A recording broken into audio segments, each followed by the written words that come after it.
Hey everyone, I wanted to provide a brief overview of how to navigate and use the meta-analysis code sheet that I used for or created for my dissertation. The reason for doing so is that there's a lot of moving parts to this and it's a little bit complicated. So rather than trying to read some instructions, I figured a video might be a little bit more intuitive and user-friendly to make things easier for you all to see it in action. I will provide more videos on more specific things. So for example, how to actually code and extract the data. But this is just like I said, brief overview showing you how everything works.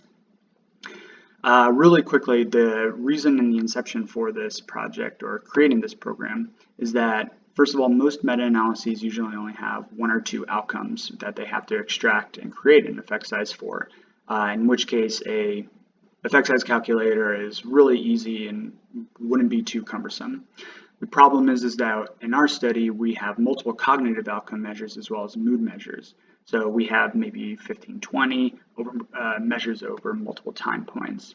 The currently available calculators that you find out there typically only do one at a time. So one single effect size, in which case you have to code the information, then take that information and move it to the Excel file, which is just really cumbersome and takes up a lot of time. So I created this program to expedite that process and make everyone's lives a little bit easier. So this is the home screen. You will mostly be using these over here. These buttons you can click will take you to any of the multiple sheets that you see down here. This is supplemental information. For example, we have the data entry code book. So if you're curious about what a variable is, you're not sure how to code it, you can click on the button and it'll take you here, and then you can read that information. You can get back to the home screen by going back over to the, clicking over till you get to the home screen, or up top here you see there's a button. You can just click that and get back here.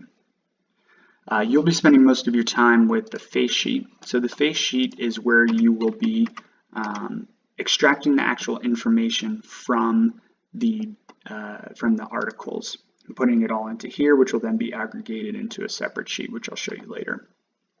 Some of this information you can actually just input information freely. So for example, the year we could say 1998, country we could say Canada, something like that. Some of these variables have a type of drop-down menu. So for example, where performance validity tests used to exclude invalid performance, you click on it and it says yes or no. Then it might ask in the follow-up here, for example, what type of PPTs were used. If you're not certain how to answer these questions or what qualifies it, you can go back to the data entry codebook and it'll tell you exactly what the variables are and how we define it and set it apart. The reason for the drop-down menus is to ensure that we're all,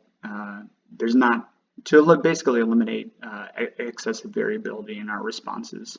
So if there is only a couple types of answers that you can provide, I wanted to just put that there. Let's go back to the home sheet. So these are the actual sheets that will calculate the effect size for you. This is mostly what we're going to be dealing with is the independent groups post-test only. You're not going to be dealing with any of the pre-post designs. I'll be taking care of those, and that's for I'll explain in a different video. And a few of them you'll have the independent sample pretest design. So really quickly I want to show you this. This is what the sheet looks like. The effect sizes are organized by different cognitive domains. So for example, you have orientation, general ability, IQ, achievement, attention, work, memory, processing speed, executive functioning, immediate memory, delayed memory, visual spatial skills, fine motor movements, so like groove, peg, finger tapping, stuff like that. It also has the mood and emotional functioning. So for example, depression measures like the BDI, anxiety like the state trait or anxiety scale, PTSD, SUDS, substance use stuff, somatization, external behaviors, internal behaviors, and then at the very bottom is the PCS stuff, so symptom reporting after a concussion.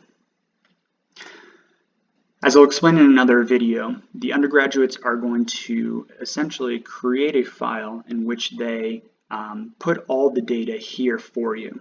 All you have to do is copy and paste it and put it into the appropriate line based on the cognitive domain that it falls into. Once you put it in the information, so for example, let's say we're talking about IQ.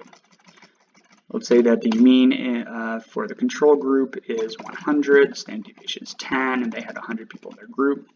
and then the mean for the TBI group is 90, their standard deviation is 10, there was 50 people here. What it does is automatically calculates the effect size and the standard error. Now let's say, for example, that having a higher score is actually worse. So something like trails A, trails B, anything with reaction time. If you click this button over here, what it does is it automatically reverses the sign of the effect size. So in this case, this shows that having a higher score is worse, in which case the effect size is now negative. Now, once you enter all this data into here, you can come back to the face sheet, and what it'll do is it'll transfer all that information onto these face sheets for you. Now, in order to do that, however, you have to tell the program what type of experimental design it is. So for example, I just entered the information to the independent groups post-test only. So this is kind of like a cross-sectional design. Come back to the face sheet, and then I scroll down. Once I put in the experimental design, independent group post-test only, pops it up for you and auto-populates. I haven't programmed a standard error to auto-populate yet, but that'll be in this the next version. Same thing with the